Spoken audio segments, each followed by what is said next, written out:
Ici Éric Giogal. Avec moi, vous écoutez CPAM, Radio Union à Montréal.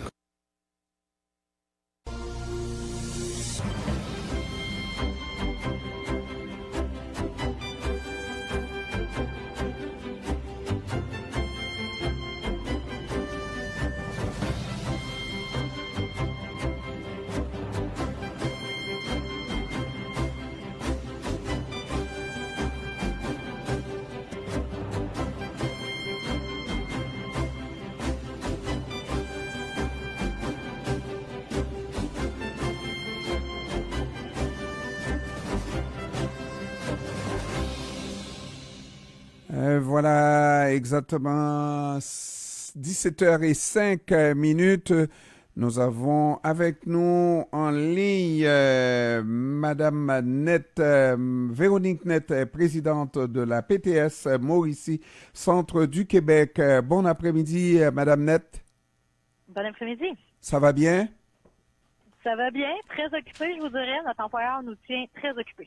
Bon, alors, mais c'est pour une bonne cause, n'est-ce pas? Est-ce que ça s'active parce qu'on parle de négociations dans le secteur public, n'est-ce pas? Et est-ce qu'il y a des avancées? Est-ce qu'on prévoit la grève? Est-ce que je ne vous souhaite pas d'envisager une grève, là? Mais présentement, la convention collective est encore en cours. Dans les faits, la convention collective va se terminer le 31 mars prochain. Donc, les discussions ont déjà commencé là, par rapport au dépôt, par exemple, de nos demandes au gouvernement. Et le gouvernement nous a déjà déposé aussi une première offre qui est très peu convenable présentement. Et je vais vous dire que les discussions sont très difficiles avec le gouvernement à l'heure actuelle puisque il nous demande, il dit dans les médias, il dit au public que les syndicats ne sont pas disponibles pour le rencontrer ou refusent. Mais dans les faits, c'est qu'il nous invite à des tables et des forums où l'employeur souhaite déterminer qui va s'asseoir, quelles seront les priorités et quels seront les sujets qui sont discutés, qui ne sont pas le processus normal de négociation. Donc, nous, on demande au gouvernement de venir s'asseoir là où c'est prévu de s'asseoir aux tables de négociation comme il y a toujours été question. Donc, présentement, je dois dire que c'est un peu difficile du côté négociation. Oui, mais Madame Net, normalement, il y a toujours des tables de négociation. On négocie secteur par secteur, on négocie les salaires, les conditions, etc. C'est comme ça que ça se passe. En quelle odeur le gouvernement a voulu changer ça pour des forums de négociation? Comment se passerait, quelles seraient les règles de ces forums-là? On ne le sait pas trop, n'est-ce pas? Et de toute façon, je pense, Madame Net, on a déjà dit non, c'est un non ferme. Est-ce que maintenant, le gouvernement a décidé de regagner la table de négociation? Pour l'instant, j'ai pas de nouvelles allant dans ce sens, donc on verra au cours des prochaines semaines. C'est un dossier qui est mené là par les représentants nationaux, là, que je vais dire au niveau de la PTS. Donc, on est déjà un responsable de la négo et ils nous tiennent là, au courant au fur et à mesure des avancées. Et présentement, j'ai pas de nouvelles plus que ça. Et je dois vous dire qu'on a les mains bien occupées en Mauricie Centre du Québec avec notre employeur également sur les changements là, qu'il entend faire là. Dans le centre ici en Mauricie Centre du Québec. Donc, on suit les négos, mais présentement, c'est statu quo. Il n'y a pas d'avancée. Mais pas tellement statu quo, statu sans quo, parce que parce que la justice vient de vous donner tort, en tout cas les infirmières qui ont voulu démissionner en bloc. Mais c'était quoi l'idée de vouloir démissionner en bloc? Quand on veut démissionner, on va présenter notre démission à l'employeur individuellement, mais démissionner en bloc devient un moyen de chantage à la rigueur, non? Sur les moyens, vous comprendrez là, que moi, je suis représentante de la PTS, donc c'est pas la PTS qui est concernée présentement par les modifications à apporter là, par l'employeur en Mauricie Centre du Québec. Ce sont les membres de la FIC qui sont les infirmières. Donc, moi, là, comme représentante des professionnels et techniciens, je n'ai pas assisté aux assemblées d'une autre organisation. Naturellement, nous, la PTS, on apporte notre support aux infirmières dans ce qu'elles vivent, au sens où que l'employeur n'a pas consulté et a descendu une directive qui va avoir des impacts sur la population et qui aura des impacts sur les conditions de travail des infirmières. Alors, pour ce qui est des moyens qu'elles ont choisis de contestation de ça, elles se sont effectivement, je crois, monté un plan de mobilisation, mais il faudrait s'adresser à leurs représentants pour savoir ce qu'il contenait et ce qu'il contient aujourd'hui, parce qu'elles étaient en assemblée également aujourd'hui. Je crois que c'est même peut-être en ce moment ou près, peut-être à 18 heures, là, ils tenaient une nouvelle assemblée là, suite aux résultats du tribunal administratif. De mon côté, ce que je peux vous dire, par exemple, parce qu'on est des collègues de ces infirmières-là, et je peux vous dire que il va en avoir des démissions assurément. Non, effectivement, le tribunal reconnaît qu'elles ne doivent pas être concertées de cette façon-là, mais les gens se sentent vraiment trahis puis atteints dans leurs conditions de travail et aussi atteints dans la capacité de donner des services à la clientèle. À moins que que... les infirmières... Oui, continuez. Ben, j'en ai dire, les infirmières ont quand même passion, comme nous, de donner le service à la clientèle. Ce qui vient les heurter beaucoup, c'est de se faire dire qu'elles vont être déplacées dans des secteurs où elles n'ont pas nécessairement la formation et l'expérience, et aussi de laisser de côté la clientèle qu'ils ont actuellement. Parce que si je travaille plus le lundi, mardi, et que je travaille le samedi, dimanche, pour un autre type de clientèle, ben, mes clients du lundi, mardi, ils sont rendus où? Ouais. Ils perdent le service. Et maintenant, si on parle salaire dans la première offre, est-ce qu'il y a un pont Champlain entre les deux bouts ou bien c'est juste un petit ponceau qu'on peut traverser assez rapidement?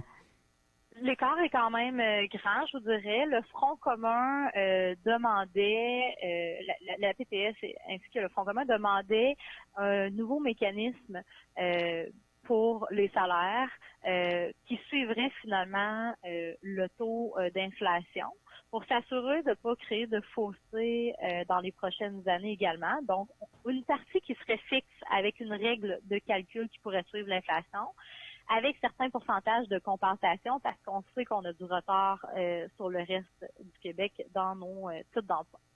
Et le gouvernement nous est revenu avec une proposition au 1er avril 2023, 3%, et toutes les années subséquentes, donc 2024 jusqu'à 2027, donc 4 années, à 1,5% seulement. Et on sait là, que selon les derniers calculs qu'on a, là, l'inflation était autour, là, je ne veux pas me tromper, mais autour de 6,7%. Quelque chose comme ça là, %. Donc, on est très en deçà, même du coût de la vie actuellement. Moi, donc, c'est un pont Champlain, effectivement, entre les deux. C'est un pont Champlain. Alors, moi, je vous assure, si j'étais un de vos conseillers, je vous aurais demandé d'inciter, de vous supplier d'aller voir M. Legault. M. Legault qui honore les bons salaires. Et il aime des travailleurs qui réclament de très bons salaires. C'est le temps pour lui d'accorder de très bons salaires à des gens qui donnent leur vie pour le service public de manière générale, les infirmières et les auxiliaires et tous les autres, n'est-ce pas? Oui, ben il faut dire que pendant la pandémie, là, moi je représente aussi tous ce que j'appelle les plateaux techniques. Alors le grand secteur de l'imagerie médicale, le grand secteur aussi des laboratoires, ça c'est ceux qui ont fait les tests dans le cas de la pandémie COVID. Tu sais, un patient qui se présentait à l'hôpital devait aller passer un scan, une IRM, un écho, ou bien encore faire des tests sanguins. Tout ça relevait du personnel de la PPS. Et effectivement, on est mis de côté par M. Legault et par le gouvernement qui font la sourde oreille aux demandes et ce depuis plusieurs années. Donc, nos gens sont un peu découragés. Espérons que le gouvernement va se réveiller et va mettre les investissements requis en santé parce que c'est l'ensemble de la population qui va perdre au change les bons services que l'on a. Souvent, j'entends les gens dire c'est difficile d'avoir des services, mais un coup, comme dans les services, on sait que le service est très bon pour le service public. Les gens sont dévoués pour la population. Mais les conditions de travail actuellement ne sont pas à la hauteur, effectivement, du service qu'ils rendent. C'est très difficile de travailler dans le réseau à l'heure actuelle. On aimerait bien redorer et être de nouveau attractif. Et dire que c'est une très mauvaise période pour le gouvernement de négocier avec ses salariés dans la mesure où il manque de la main-d'œuvre un peu partout. Moi, j'ai déjà vu des infirmières annoncer qu'elles quittaient. Allô? Est-ce que vous êtes là Oui, avec moi? Bon, oui, oui, toujours là. qu'elle quittait effectivement la profession juste parce qu'il y a des offres plus alléchantes ailleurs, dans d'autres domaines. C'est le cas aussi pour les membres de la PTS. On a, nous, des professionnels et techniciens qui ont presque tous un diplôme postsecondaire. C'est des diplômes qui sont difficiles à obtenir. Il y a des cours qui sont contingentés, puis c'est des diplômes qui sont plutôt rares. Là. Quand on parle de rechercher un psychologue, une travailleuse sociale, autant que du monde de laboratoire, c'est difficile d'aller recruter. Ce type de main-d'œuvre-là est plutôt rare.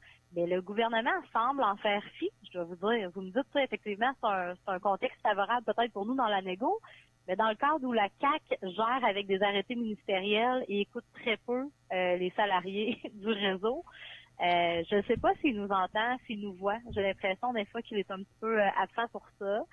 Je dois vous dire, j'ai moi-même rencontré M. Legault il y a 2 étés, puis j'ai pas senti de réception du tout de la Non, part de hein? M. Legault pour les inquiétudes qu'on avait auprès de nos plateaux techniques ou des membres des professionnels et techniciens du réseau. Les offres aussi, les dernières offres qu'il y a eu, c'est sûr qu'elles ne sont pas suffisantes pour le personnel qui est en place.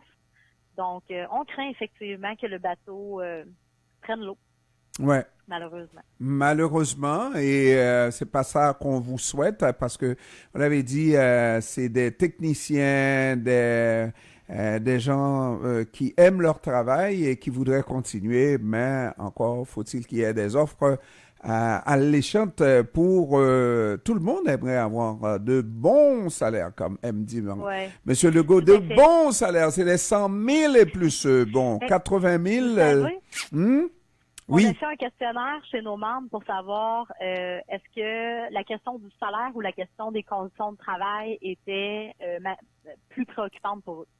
Laquelle des 2 questions? Là? Si on vous donne seulement 2 choix, on sait qu'il y a bien des choses, mais si je vous donne seulement 2 choix, qu'est-ce que vous allez prendre entre le salaire et les conditions de travail?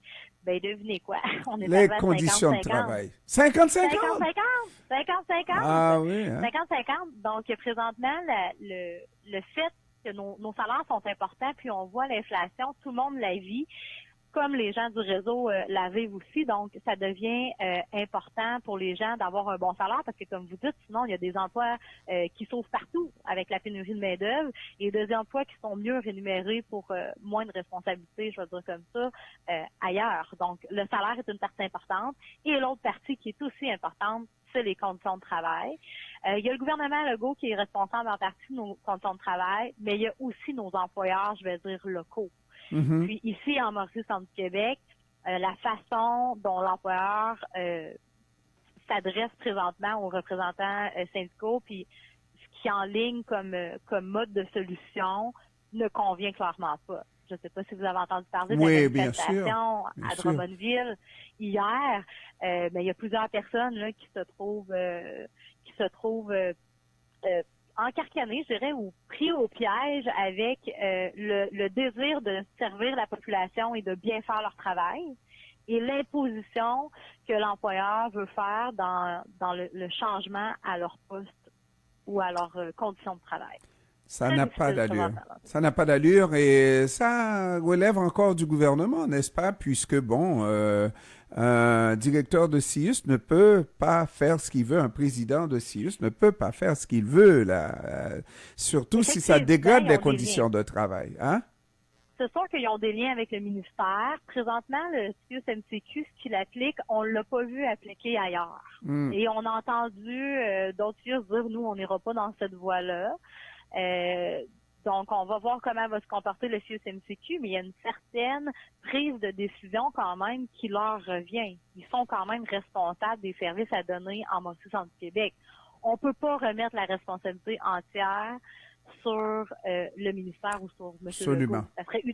Ça serait utopique de penser qu'il y a une seule personne qui est responsable ce qui nous arrive présentement. Véronique, Donc, vous êtes présidente de la PTS Mauricie Centre du Québec. Je vous remercie d'avoir pris du temps de nous parler. Je vous souhaite bonne chance dans les négos. Hein? Merci beaucoup de nous avoir invités, puis on souhaite que la population se tienne au courant aussi de ce qui se passe et parlez à votre famille. Écoutez, on est beaucoup dans le Front commun. Vous avez sûrement quelqu'un dans votre entourage qui fait partie de ce groupe-là. Absolument. Posez des questions sur les conditions de travail. Informez-vous, vous allez voir les enjeux. Merci, au revoir. Merci, bonne journée. Au revoir.